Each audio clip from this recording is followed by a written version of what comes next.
নবী আপনি কি দেখেন নাই, ওই ব্যক্তির ব্যাপারে চিন্তা করেন নাই যে ব্যক্তি ইব্রাহিম নবীর সাথে তার রবের ব্যাপারে ঝগড়া করেছে, যেই রব তাকে রাজত্ব দান করেছে ওই রবের ব্যাপারে লোকটা ঝগড়া করেছে ইব্রাহিম নবীর সাথে। আল্লাহ তাআলা বলেন এই ব্যক্তি হলো বাবেল শহরের বাদশাহ নমরুদ। ইব্রাহিম নবীর সাথে ঝগড়া লাগছে, এই কারণে নমরুদকে আল্লাহ তাআলা রাজত্ব দান করছে। রাজত্ব পাওয়ার পর নমরুদ কয় আমি খোদা। ইব্রাহিম নবী বললেন আমার রব রব্বি আল্লাযী ইহয়ী ওয়া ইউমীত, আমার রব হলেন তিনি যিনি জীবন দেয়, যিনি মৃত্যু দান করেন। নমরুদ পাল্টা জবাব দিয়ে বলে ক্বালা আনা উহয়ী ওয়া উমীত, আমিও তো জীবন দেই আমিও তো মৃত্যু দেই। নাউজুবিল্লাহ। হ্যাঁ, ইব্রাহিম নবী বললেন রব তিনি যিনি জীবন দেয় মৃত্যু দেয়। নমরুদ কথা আমিও তো জীবন দিই মৃত্যু দিই। তো ইব্রাহিম নবী তাহলে কি করতে হবে? আমারও রব মানো, কারণ আমিও জীবন দিই মৃত্যু দিই। ইব্রাহিম নবী বললেন কিভাবে? জেলখানা থেকে দুইজন আসামি ধরে আনছে, একজনকে মেরে ফেলছে আর একজনকে ছেড়ে দিছে। মারার পর বলে এই যে দেখো আমি মৃত্যু দিলাম, ছেড়ে দেওয়ার পর বলে এই যে দেখো আমি জীবন দিলাম। কি ইন্টারন্যাশনাল পদ্ধতির জীবন মৃত্যু! হ্যাঁ, দুইজনকে ধরে আনছে, একটাকে হত্যা করছে আর একটাকে ছেড়ে দিছে। হত্যা করার পর বলে দেখো জীবন দিলাম, মৃত্যু দিলাম। জীবন দিলাম কিভাবে? আর একটাকে ছেড়ে দিছে, এটা ছেড়ে দেওয়ার পর বলছে আমি তাকে জীবন দিলাম। আপনারা বলেন এটা কি জীবন মৃত্যু? ইব্রাহিম নবী চিন্তা করলেন এরে এমন এক কথা বলে আটকাইতে হবে যে কথার পরে আর ঝগড়া করবে না। قال إبراهيم فإن الله يأتي بالشمس من المشرق فأت بها من المغرب। ইব্রাহিম নবী বললেন আমার রব আল্লাহ প্রতিদিন সূর্য পূর্ব দিক থেকে উঠায়, তুমি পশ্চিম দিক থেকে উঠায় দাও। তুমিও তো রব, তোমার দাবি অনুযায়ী। নাউজুবিল্লাহ। ফাবুহিতাল্লাযী কাফার, আল্লাহ তাআলা বলেন যে ঝগড়া করছে নমরুদ কাফের, ধরাশয়ী হয়ে গেল, ঝগড়ায় হেরে গেল। মুফাসসিরিনে কেরাম বলেন নমরুদ পাল্টা বলতে পারতো ইব্রাহিম আমি সূর্য পশ্চিম দিক থেকে উঠাতে পারবো না, তোমার রব আল্লাহ প্রতিদিন পূর্ব দিক থেকে সূর্য উঠায়, আমি তো পারবো না। তুমি তোমার রব আল্লাহকে বলো সূর্যটা যেন পশ্চিম দিক থেকে উঠায় দেখায় দেয়। মুফাসসিরিনে কেরাম বলেন নমরুদ বুঝে শুনেই পাল্টা চ্যালেঞ্জ দেয় নাই। কেন দেয় নাই? নমরুদ কিন্তু চ্যালেঞ্জ দিতে পারতো পাল্টা, ইব্রাহিম তুমি আমারে বললা আমি যেন সূর্য পশ্চিম দিক থেকে উঠাই, তোমার রব যেহেতু পূর্ব দিক থেকে উঠায়, তো পাল্টা প্রশ্ন করতে পারতো নমরুদ ইব্রাহিম আমি তো পারলাম না, তোমার রব আল্লাহকে বলো আল্লাহ যেন সূর্যটা পশ্চিম দিক থেকে উঠায় দেখায়। মুফাসসিরিনে কেরাম বলে নমরুদ এটা বুঝে শুনেই পাল্টা প্রশ্ন করে নাই, কারণ নমরুদ জানে এই প্রশ্ন করলে ইব্রাহিম চ্যালেঞ্জ গ্রহণ করবে, আল্লাহকে বলবে আল্লাহ সাথে সাথে সূর্য পশ্চিম দিক থেকে উঠায় দেখায়। আর এটা যদি করে ফেলে নমরুদের দল ছোট হয়ে যাবে, হালকা হয়ে যাবে। এই জন্য নমরুদ আর পাল্টা চ্যালেঞ্জ নেয় নাই। বলেন তো নমরুদকে রাজত্ব দিয়েছিল কে? দেওয়ার পর বলে আমি খোদা। কি বলে? আমি খোদা। এই জন্য প্রিয় ভাইয়ারা সামনের দিকে যাদেরকে আমরা শাসন ক্ষমতায় বসাবো, যাদেরকে আমরা দায়িত্ব দিব, বুঝে শুনে দায়িত্ব দিতে হবে। কি শুনে? বলেন আমার সাথে প্রতিদিন 2 রাকাত অতিরিক্ত নফল নামাজ পড়ব, পড়ার পর 3টা দোয়া করব। 1 নাম্বার আল্লাহ, বলেন আল্লাহ কিয়ামতের আগে বাংলাদেশে আর কোন নারী প্রধান চাই না।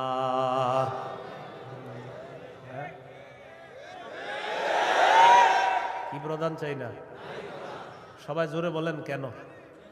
আরো জোরে বলেন, আরো জোরে, আরো জোরে। قال رسول الله صلى الله عليه وسلم لا يفلح قوم ولوا امرهم امرأتان। নবীজি বলেন ওই জাতি কিছুতেই কখনোই সফল হবে না যেই জাতি তাদের নেতৃত্বে কোন নারীকে বসায়া দেয়। আপনি বুঝেন আর না বুঝেন আমার নবীর কথা সঠিক। তো এই জন্য এই একটা বিষয় দোয়া করবেন। 2 নাম্বার দোয়া বলেন আল্লাহ মরার আগে বাংলাদেশে শরিয়া আইন দেখে যেতে চাই। কি আইন? দেয়ালে দেয়ালে লিখে দিবেন শরিয়া আইন চায় না তারা। বলেন, কোন না কোন অপরাধে অপরাধী যারা। বলেন আমার সাথে, শরিয়া আইন চায় না তারা, কোন না কোন অপরাধে অপরাধী যারা। চোর শরিয়া আইন চাইবে না, হাত কাটা যাবে। ধর্ষক শরিয়া আইন চাইবে না, তাকে পাথর মেরে হত্যা করা হবে, তার উপর ইসলামের শাস্তি প্রয়োগ করা হবে। এই জন্য ধর্ষক চাইবে না, চোর চাইবে না। আমাদের দেশে যদি আসলে শরিয়া আইন চালু হয়, বিগত দিনের শুধু চুরির বিচার করতে করতে সুপ্রিম কোর্ট হাইকোর্টের বিচারপতিরা ক্লান্ত হয়ে যাবে। শুধু চুরির বিচার হলে, কিসের বিচার? এটা 2 নাম্বার দোয়া করবেন। 3 নাম্বার দোয়া, বলেন আল্লাহ আমাদের দেশে এমন একজন শাসক দিয়ে দেন, যেই শাসক মৌলিক 4টি কাজ করবে। 1 নাম্বার নামাজ কায়েম করবে, 2 নাম্বার যাকাত প্রতিষ্ঠিত করবে, 3 নাম্বার সৎ কাজের আদেশ করবে, 4 নাম্বার অসৎ কাজের নিষেধ করবে। সবাই বলেন দলিল, বলেন দলিল। সূরা হজ 41 নম্বর আয়াত। কোন সূরা? কত নম্বর আয়াত? এই আয়াতে আল্লাহ বলেন, আল্লাযীনা ইম্মাক্কান্নাহুম ফিল আরদি আকামুস সালাহ ওয়া আতাউয যাকাতা ওয়া আমারু বিল মারুফি ওয়া নাহাউ আনিল মুনকার। আল্লাহ তাআলা বলেন, আমি যাদেরকে দুনিয়ার শাসন ক্ষমতায় বসাই তাদের মৌলিক কাজ হবে 4টা। 1 নাম্বার আকামুস সালাহ, তারা রাষ্ট্রীয়ভাবে নামাজ কায়েম করতে হবে। রাষ্ট্রের প্রত্যেকটা নাগরিক যেন নামাজ পড়ে, এই দায়িত্ব পালন করতে হবে। 2 নাম্বার ওয়া আতাউয যাকাত, যাকাতের বিধান রাষ্ট্রীয়ভাবে চালু করতে হবে। আমাদের দেশে যদি রাষ্ট্রীয়ভাবে যাকাতের বিধান চালু হয়ে যায়, আর সব ধনীরা যদি 1 বছর যাকাত আদায় করে, কয় বছর? ওই বছর সুদ বলবে, যাকাত তুমি ভালো থেকো, আমি সুদ বিদায় নেই। কয় বছর? 1 বছর যদি যাকাত যারা দেয়, এরা যদি দেয়, সুদ বলবে, যাকাত তুমি থাকো, আমি চলে যাই, কারণ আমার আর থাকার জায়গা নাই। বলেন আমার সাথে, সুদে ফকির আরো ফকির হয়, যাকাতে ফকির আরো ধনী হয়। দলিল ইবনে মাজাহ 2279 নম্বর হাদিস। আবার বলেন, বলেন সুদে ফকির আরো ফকির হয়, যাকাতে ফকির ধনী হয়। বলেন আমাদের এই রাষ্ট্র সুদ ভিত্তিক হওয়ার কারণে এখন আমরা সবাই মোটামুটি ভিক্ষুক। কারণ আমাদের প্রত্যেকের মাথা পিছু 1,07,000 টাকা ঋণ। তো আপনি কোথায় ধনী? সুদের শেষ পরিণতি ভিক্ষা। এটা আপনার যদি বুঝে না আসে, কিছু করার নাই। আমার নবীর কথা যেটা বলবে নবী, আজ হোক কাল হোক, সেটা ফলবেই, কোনো সন্দেহ নেই। তো আমরা দাবি করি 90% মুসলমান, এখানে অর্থ ব্যবস্থা সুদ ভিত্তিক। এজন্য আমরা স্লোগান পাল্টাবো, বলেন দারিদ্র বিমোচনে সুদ নয় যাকাত। বলেন তো দারিদ্র বিমোচনে কি? দারিদ্র বিমোচনে সুদ নয় যাকাত। এগুলা দেয়ালে লিখে দিবেন যে দারিদ্র বিমোচনে সুদ নয় যাকাত। লিখে দিবেন দারিদ্র বিমোচনে সুদ নয় যাকাত। লিখবেন সুদে ফকির আরো ফকির হয়, যাকাতে ফকির আরো ধনী হয়। নমরুদকে রাজত্ব দিছে আল্লাহ তাআলা, সে এখন বলে আমি খোদা। বলেন নাউজুবিল্লাহ। বলেন জীবন মৃত্যু কে দেয়? এটা হলো সূরা বাকারা 258 নম্বর আয়াত। 259 নম্বর আয়াতটা শোনার আগে আগে বুঝেন। এক ব্যক্তি এক এলাকার সামনে দিয়ে যাইতেছে, যাওয়ার সময় দেখে কি এলাকার সবগুলা ঘর বাড়ি ছাদের উপরে পড়ে রয়েছে, নিচে ছাদ, উপরে ঘর বাড়ি। আপনাদের এলাকার ছাদ কি নিচে থাকে না বাড়ির উপরে থাকে? কয়েকজন কইছে, মানে অন্যদের ঘর বাড়ির ছাদ নিচে থাকে, ঘর বাড়ির ছাদ কই থাকে? এটা প্রথমে বললেন না কেন? মানে প্রথমে কয়েকজন কইছে কয়েক উপরে, মানে অন্যদের ছাদগুলা নিচে। আপনাদের ঘর বাড়ির ছাদ কই? তো এই কথাটা প্রথমে বললে সমস্যা ছিল কি? এক ব্যক্তি যাইতেছে এক এলাকার সামনে দিয়ে, যাওয়ার সময় দেখে ঘর বাড়ি সব ধ্বংস হয়ে পড়ে রয়েছে, নিচে হইলো ছাদ, উপরে ঘর বাড়ি।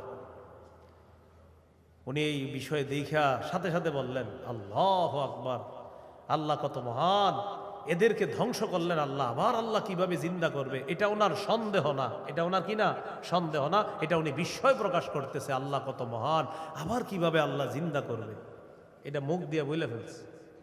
সাথে সাথে আল্লাহ তাকে মৃত্যু দিচ্ছে, 100 বছর মৃত অবস্থায় রাখছে। কয় বছর? 100 বছর মৃত অবস্থায় রাখছে। 100 বছর পর জিন্দা করছে। জিন্দা করার পর তাকে জিজ্ঞাসা করলেন, আপনি কয় বছর মৃত অবস্থায় ছিলেন? তো জবাব দিলেন, 1 দিন বা আধা দিন। আল্লাহ তাআলা বললেন, আপনি 100 বছর ছিলেন মরা। কয় বছর? ওই যে উনি বলছিলেন মরাকে আল্লাহ কিভাবে জিন্দা করবে, আল্লাহ দেখাই দিতেছে। আপনার খানা পানির দিকে তাকান তো, তাকাইছে খানা পানির দিকে, তাকায় দেখে খানা পানি পচে নাই। সুবহানাল্লাহ। কয় বছর? এবার আপনার গাদার দিকে তাকান তো, তাকাইছে গাদার দিকে, গাদাটার কি অবস্থা দেখে কি গাদা পচে গলে মরে মাটির সাথে মিশে গেছে। আল্লাহ তাআলা বুঝায়, এই জন্যই তো আমি আল্লাহ। সুবহানাল্লাহ। এবার আল্লাহ তাআলা বললেন, দেখেন গাদার অস্থিগুলা মাটির সাথে মিশে গেছে, আমি এগুলারে উঠাই। তো হাড্ডি উঠাইছে, উঠানোর পর এটার উপরে আল্লাহ গোস্তের প্রলেপ দিয়ে এটার মধ্যে প্রাণ সঞ্চার করে আবার গাদা জিন্দা করে দিচ্ছে। বলেন মৃতকে জিন্দা করে কে? এই কথাটাই আল্লাহ তাআলা বলেন, আও কাল্লাযী মাররা আলা ক্বরিয়াতি ওয়া হিয়া খাবিয়াতুন আলা উরুশিহা। অথবা নবী আপনি কি ওই ব্যক্তির ব্যাপারে চিন্তা করেন নাই যে ব্যক্তি এক এলাকার সামনে দিয়ে গেছে, যাওয়ার সময় দেখে এলাকার সবগুলা ঘর বাড়ি ছাদের উপর পড়া, এর মানে ঘর বাড়িগুলা সব ধ্বংস। ক্বালা আন্না ইউহয়ী হাযিহিল্লাহু বা'দা মাউতিহা। তখন তিনি বললেন, আল্লাহ তাআলা কিভাবে তাদেরকে মৃত্যুর পর আবার পুনরায় জিন্দা করবেন। ফাআমাতাহুল্লাহু মিআতা আমিন। আল্লাহ তাআলা তাকে 100 বছরের জন্য মৃত্যু দিলেন। সুম্মা বাআসা, আবার তাকে জিন্দা করলেন। করার পর আল্লাহ বললেন, ক্বালা কাম লাবিস্তা, কতদিন আপনি এইভাবে মৃত অবস্থায় কাটিয়েছেন? তিনি জবাব দিলেন, লাবিস্তু ইয়াওমান আও বা'দা ইয়াওম, 1 দিন বা আধা দিন আমি মৃত অবস্থায় ছিলাম। কয়দিন? না আপনারা বলেন আসলে কয় বছর? আল্লাহ তাআলা বলেন, ক্বালা বাল লাবিস্তা মিআতা আমিন ফানজুর ইলা তাআমিকা ওয়া শারাবিকা লাম ইয়াতাসান্না। আপনি 100 বছর মরা ছিলেন, খানার দিকে তাকান, পানির দিকে তাকান, লাম ইয়াতাসান্না, পচে নাই। সুবহানাল্লাহ।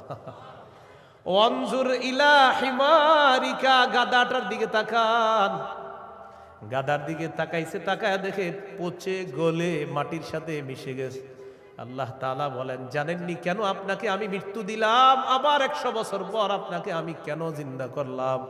ওয়ালিনাজআলাকা আয়াতাল লিন্নাস, আমি আপনাকে দুনিয়ার মানুষের সামনে নিদর্শন হিসাবে রেখে দিলাম যে দেখো আমি আল্লাহ মৃতকে জিন্দা করি, এর দৃষ্টান্ত দুনিয়াতেই দেখায়া দিলাম। কয় বছর মৃত্যু রাখছে, এরপরে আল্লাহ আবার উঠেছে। এবার আল্লাহ বললেন, অনজুর ইলাল ইযামি কাইফা নুনশিজুহা, ওই যে আপনার গাদার অস্থিগুলা মাটির সাথে মিশে গেছে, দেখেন কিভাবে আমি উত্থিত করি। সুম্মা নাকসুহা লাহমা, এরপর দেখেন কিভাবে গোস্তের পোশাক হাড্ডিগুলার উপর পড়ায়া দেই। আল্লাহ গোস্তের পোশাক পরায়া প্রাণ সঞ্চার করে গাদা আবার জিন্দা করে। এবার তিনি বললেন, মানে কে? ওই যে যিনি বলছিলেন 100 বছর আগে আল্লাহ কিভাবে জিন্দা করবে, তখন তিনি বললেন, ক্বালা আ'লামু আন্নাল্লাহা আলা কুল্লি শাইইন কাদির। আমি বুঝতে পারছি, আমি জানি আল্লাহ সবকিছুর উপর ক্ষমতাবান। বলেন সবকিছুর উপর ক্ষমতাবান কে? 100 বছর মৃত রাইখা আবার জিন্দা করার ক্ষমতা কার? এখন আমি কি আপনাদেরকে বলছি লোকটাকে? এই লোকটাকে বলছি? বলি নাই। এলাকা কোনটা এটাও বলছি? বলি নাই। কোরআনে এলাকার নামও আসে নাই, ওই ব্যক্তির নামও আসে নাই। তবে মুফাসসিরিনে কেরাম বলেন, এই ব্যক্তি যে একজন নবী ছিলেন এতে সন্দেহ নেই। উনি একজন কি ছিলেন? নবী ছিলেন, এতে কোনো সন্দেহ নাই। এটা হলো মুফাসসিরিনে কেরামের বক্তব্য। মুআররিখিন যারা আছে, ঐতিহাসিকগণ, তারা বলেন আগে পরে গবেষণা করলে বোঝা যায় তিনি ছিলেন উযাইর আলাইহিস সালাম। কোন নবী? অথবা বলেন, অথবা আরমিয়া আলাইহিস সালাম, এটা একজন নবীর নাম। তাহলে ওই জনপদের সামনে দিয়ে যিনি গিয়েছেন তিনি একজন নবী ছিলেন, এই ব্যাপারটা স্পষ্ট। তবে তিনি কোন নবী ছিলেন, উযাইর নবী না আরমিয়া নবী, এই ব্যাপারে ঐতিহাসিকগণ বলেন তিনি হয়তো উযাইর নবী, না হয় আরমিয়া আলাইহিস সালাতু ওয়াস সালাম। এখন এলাকা এটা কোন এলাকা? ঐতিহাসিকগণ বলেন এলাকাটা বাইতুল মুকাদ্দাসের বুখতে নসর যে এলাকা দখল করেছিল, ওই বুখত নসরের এলাকাটা ইতিহাস গবেষণা করলে বোঝা যায় ওই এলাকাটা আল্লাহ ধ্বংস করার পর তখন ওই নবী এলাকার সামনে দিয়ে গিয়েছিলেন। তাহলে এলাকার নাম সরাসরি কোরআনে নাই, এলাকার নাম সরাসরি হাদিসে নাই, নবীর নাম সরাসরি কোরআনে নাই, নবীর নাম সরাসরি হাদিসে নাই। মুফাসসির এবং ঐতিহাসিকগণ গবেষণা করে বলেন আগা গোড়া এটা গবেষণা করলে বোঝা যায় নবী ছিলেন হযরত উজায়ের অথবা আরমিয়া, আর এলাকাটা ছিল বাইতুল মুকাদ্দাস। এই হলো সূরা বাকারার 259 নম্বর আয়াত। সূরা বাকারার 260 নম্বর আয়াত। এই আয়াতেও আল্লাহ আমাদের আকীদা স্বচ্ছ করবে যে দেখো দুনিয়াতে আমি তোমাদেরকে জিন্দা রাখছি, আবার আমি মৃত্যু দিব, আবার তোমাদেরকে পুনরুত্থান করব, এই ক্ষমতা আমার। বিসমিল্লাহির রহমানির রহিম। আল্লাহুম্মা লাকাল হামদু ওয়া লাকাশ শুকর।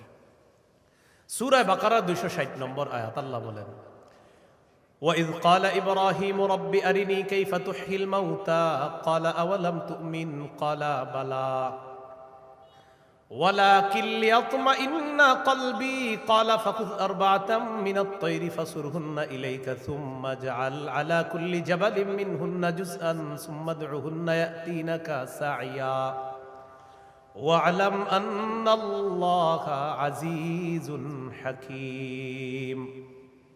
স্মরণ করুন ওই সময়কে যখন ইব্রাহিম নবী বললেন রব্বি আরিনি কাইফা তুহিল মাউতা, আল্লাহ আপনি আমাকে দেখান আপনি কিভাবে মৃতকে জিন্দা করেন। আল্লাহ তাআলা বললেন ক্বালা আওয়ালাম তুমিন, ইব্রাহিম আপনি কি বিশ্বাস করেন না? ইব্রাহিম নবী জবাব দিলেন ক্বালা বালা ওয়ালাকিন লিয়াতমাইন্না কলবি, আল্লাহ অবশ্যই বিশ্বাস করি, তবে আমার অন্তরের প্রশান্তির জন্য আমি জানতে চাই আল্লাহ আপনি কিভাবে মৃতকে জিন্দা করেন। ভাই 259 আর 260 নম্বর আয়াতে একটা বিষয় কিন্তু মনে রাখেন, আমি আবার বারবার বলতেছি কথাটা। 259 নম্বর আয়াতে ওই যে নবী বললেন আল্লাহ কিভাবে মৃতদেরকে জিন্দা করবেন, এটা কিন্তু নবীর সন্দেহ না। আবার বলছি এটা কি না? সন্দেহ না, বলেন বিস্ময়, কি উনি আশ্চর্য হচ্ছেন। আবার 260 নম্বর আয়াতে ইব্রাহিম নবী বলতেছে আল্লাহ আপনি আমারে দেখান কিভাবে মৃতকে জিন্দা করেন, এটাও ইব্রাহিম নবীর সন্দেহ না, বরং ইব্রাহিম নবী অন্তরকে শান্তি দিতে চায় আল্লাহ আপনি যে মৃতকে জিন্দা করেন এটা দেখলে আমার দিলে একটু ভালো লাগতো, শুধু এই কারণে আমি দেখতে চাই। তাহলে বিষয়টা কি সন্দেহ? নাউজুবিল্লাহ, কোন নবী সন্দেহ করতে পারে না। তো আল্লাহ তাআলা বললেন ক্বালা ফাকুজ আরবাতাম মিনাত তাইর, ইব্রাহিম আপনি 4টা পাখি ধরেন, ফাসুরহুন্না ইলাইকা, এই 4টি পাখি আপনি বসে আনেন, আপনার আয়ত্তে আনেন। আয়াতে আনার পর সুম্মা জাআলা আলা কুল্লি জাবালিম মিনহুন্না জুজআ, 4টা পাখিকে আপনি চূর্ণ বিচূর্ণ করে টুকরা টুকরা করে ফেলবেন। টুকরা টুকরা করার পর এই পাখিগুলার টুকরা টুকরা বিভিন্ন পাহাড়ের মধ্যে আপনি ছিটায় দিবেন। কোন পাখির টুকরাটা কোন পাহাড়ের মধ্যে আছে এটা আপনার জানা নাই। এবার আপনি তাদের নাম ধরে আপনি ডাকবেন। আল্লাহ তাআলা বলেন আমার হুকুমে যেই যেই পাখির টুকরাগুলা যেই পাহাড়ের মধ্যে আছে ওই টুকরাগুলা আমি আল্লাহ প্রত্যেক পাহাড় থেকে আলাদা আলাদা করে একত্রিত করে অবিকল ওই পাখির মধ্যে প্রাণ সঞ্চার করে দিব। পাখি আপনার সামনে উঠতে উঠতে উপস্থিত হয়ে যাবে। তো আল্লাহ বলেন ফাসুরহুন্না ইলাইকা, এটা আপনি বসে আনেন, আয়াতে আনেন।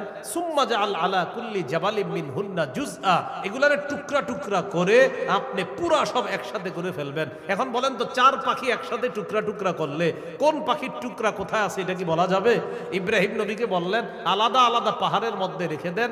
রাখার পর এবার আপনি ডাক দিবেন। ডাক দেওয়ার পর দেখবেন ওই আলাদা টুকরাগুলা একত্রিত হয়ে যেই যেই পাখির টুকরা আমি আল্লাহর হুকুমে ওই পাখির শরীরে যাবে, আমি প্রাণ সঞ্চার করে দিব, পাখি আপনার সামনে উঠতে উঠতে উপস্থিত হয়ে যাবে। শেষে আল্লাহ বলেন ওয়ালাম, জেনে রাখেন আল্লাহ আজিজুল হাকিম, আল্লাহ মহাপরাক্রমশালী, আল্লাহ মহাপ্রজ্ঞাময়। 3টি বিষয়। 1 নাম্বার বলেন আল্লাহর কাছে মনোনীত ধর্মের নাম কি? ইসলাম। ইসলামের দাওয়াত অন্যের সামনে দেওয়া যাবে কিনা? যাবে। ইসলাম গ্রহণে কাউকে কি জোর করা যাবে? আচ্ছা। 2 নম্বর মৌলিকভাবে মানুষের দল কয়টা? 2টা। একটা কার দল? আল্লাহর দল। আরেকটা কার দল? শয়তান। ইমানদারের অভিভাবক কে? কাফেরদের অভিভাবক কে? শয়তান। 3 নম্বর, আমাদেরকে দুনিয়াতে জীবিত রাখছে কে? মৃত্যু দিবে কে? মৃত্যুর পর আবার জিন্দা করবেন কে? এই 3টি বিষয় সূরা বাকারার 256 থেকে 260 নম্বর আয়াত পর্যন্ত আমরা জানলাম। আল্লাহ তাআলা আমাদের সকলকে আকীদা বিশুদ্ধ করে স্বচ্ছ করে আমরা যেন কবরে যেতে পারি, আল্লাহ তৌফিক দান করেন। বলেন তো তাওহীদের কয় শর্ত? 4 শর্ত। 1 নাম্বার, আল্লাহ ছাড়া কোনো ইলাহ নাই, এই বিশ্বাস নিয়ে মরা। 2 নাম্বার, আল্লাহ ছাড়া কোনো ইলাহ নাই, সন্দেহ করা যাবে না। 3 নম্বর, আল্লাহ ছাড়া কোনো ইলাহ নাই, এটা মুখে বলা, অন্তরে বিশ্বাস করা। 4 নাম্বার, আল্লাহ ছাড়া কোনো ইলাহ নাই, এই কথা তখন প্রমাণ হবে যদি আমি সবচেয়ে বেশি আল্লাহকে ভালোবাসি। বলেন তো কয় জিনিসকে সাধারণত বেশি ভালোবাসি আমরা? 8 জিনিস। এই 8 জিনিস থেকেও কাকে বেশি ভালোবাসতে হবে? আল্লাহ। আল্লাহ তাআলা আমাদের সকলকে আজকের সূরা বাকারার 256 থেকে 60 নম্বর আয়াত পর্যন্ত মৌলিক মূল 3টি কথা ছিল। 1 নাম্বার, আল্লাহর কাছে মনোনীত ধর্ম ইসলাম, এটা গ্রহণ করতে হবে, বাকি গ্রহণ করার ক্ষেত্রে কাউকে জোর করা যাবে না। 2 নাম্বার, একটা শয়তানের দল, একটা আল্লাহর দল। আল্লাহর দলের অভিভাবক আল্লাহ, শয়তানের দলের অভিভাবক মানে যারা, তাদের অভিভাবক হলো শয়তান। তাগুত যারা ইহুদি খ্রিস্টান, তাদের অভিভাবক হলো শয়তান। 3 নাম্বার, আল্লাহ জীবিত রাখছে, আল্লাহ মৃত্যু দিবেন, আল্লাহ আবার জিন্দা করবেন। এই আকীদা বিশুদ্ধ স্বচ্ছ আকীদা নিয়ে যেন আমরা কবরে যেতে পারি, আল্লাহ তাআলা তৌফিক দান করেন।